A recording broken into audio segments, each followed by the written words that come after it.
Good morning. I'm sitting here on a beautiful February morning. The sun is shining in. It's going to be unseasonably warm today. And yet we look at the news and we see just crazy things going on in the world. And so I find that it's a great opportunity. We're going to cover Psalm 124 today, another one of these pilgrimage psalms.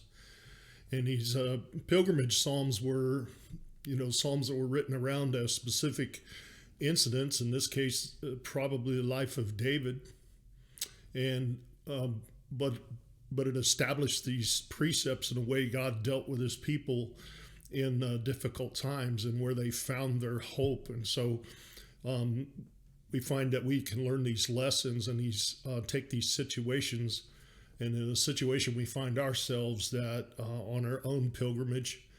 And as we walk a life of faith in a world that is more and more, fighting against those things of faith and the things of God, that these become a great encouragement. So Psalm 124 is another pilgrimage psalm. It begins with, if it had not been the Lord who was on our side, let Israel now say. So he's saying, let's repeat that. If it had not been the Lord who was on our side when men rose up against us, then they would have swallowed us alive when their wrath was kindled against us. Then the waters would have overwhelmed us. The stream would have gone over our soul when the swollen waters would have gone over our soul. Blessed be the Lord who has not given us as prey to their teeth. Our soul has escaped as a bird from the snare of the fowlers. The snare is broken and we have escaped. Our help is in the name of the Lord who made heaven and earth. And so we see the lesson established from this short psalm that the pilgrims would have just repeated on their pilgrimage. And this is on their way to worship in Jerusalem. So this became one of these songs of ascent. And the lesson is our help is in the name of the Lord. He is the maker of heaven and earth. And as the creator of all of heaven and earth, He is our source of hope in all situations. And so that they state, you get these two if statements. If it had not been for the Lord, repeated, if it had not been for the Lord, and it really shows an intensity of being in this trap or being in this situation where you were just boxed in on all sides and there appeared to be no escape. And so it very clearly, all the glory goes to God. There was no situation or nothing in this situation where they could look and say, well, we did this or they did that or this happened. It was a coincidence or anything else, but it was clearly a move of the Lord. If it had not been for the Lord, then they could see what the outcome was going to be. You get these three then statements, and it says, then they would have swallowed us alive. And so you get this picture of this great beast that would have, that this enemy was like this great beast that was bearing down on them to swallow them alive within this wrath that they had brought against Israel, against David and his men, whatever the situation may be. And so we could see ourselves in a similar situation in our pilgrimage where we just feel boxed in. We feel like, something is bearing down on us, going to swallow us alive. There's no escape. And it feels like this great beast that is moving against us. The second then statement says, then the waters would have overwhelmed us. The stream would have gone over our soul.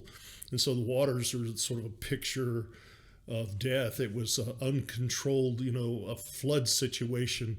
There's just this uncontrolled waters, and it was a fearful thing, and it just became this picture of death. And so you can imagine this enemy like a deluge, like a massive army just covering over just a small group of people, and feeling that threat that they would just come over this like this great deluge, like this great flood, and covered our souls. And then the third then statement is a restating of that second one. Then the swollen waters would have just gone over our soul. And again, just as the intensity of repeating If it hadn't been for the Lord on our side, that comes from the fact that the swollen waters, this enemy would have overwhelmed us, would have gone over our soul, and it leaves that there was no escape. That this was a horrible situation, and then it shifts gears halfway through verse 6. Blessed be the Lord, who has not given us over prey to their teeth. So it returns to that idea of verse 3 of this being a great beast, that he had not given them over to this great beast to be prey to their teeth, to be ground up, to be covered in this flood. And our soul escaped as a bird from the snare of the fowler. So it was like they were in this trap. There was no escape. They're in this like a little helpless bird in a bird trap and in a snare. And then suddenly the snare is broken and they have escaped. And there's no accounting for the breaking of the snare other than you say that this was a move of the Lord. This is an act of the Lord that released them from the snare. It's we see the picture of prison doors open, of shackles falling away, maybe we could look at it as addictions being broken, as lives being restored from what seems to be sure destruction and death. And so there's so many circumstances that we can look to this and say, if it had not been for the Lord on our pilgrimage, and give all the praise then clearly goes to him. The snare is broken, we've escaped. And then again we see the stating, as I said, of the sort of precept that our help is in the name of the Lord, who made heaven and earth. And so while this lesson comes from a situation where there is no hope, that doesn't say that we only come to the Lord when we are completely covered, completely surrounded, when there is nothing else. And it tends to be our habit that we come to lean on the Lord only after all our own personal methods of escape and all the other things that we often tend to rely on. We've tried all those other things, and we're like, all hope is lost. It's now time to pray. And really the lesson should be to go to the Lord first. That's our source of help, not all these other things. And the Lord may work for those other things, certainly, but he is the first stop. He is the source of all of our hope, and he is the defender of our soul. And ultimately that is, if we have died to ourselves and alive in Christ, and we've been born again in Christ, then our soul belongs to him. It's been purchased. He's purchased us out of the bondage of sin and death. And so he is the defender of our soul. We become his problem, so to speak, and he defends our soul.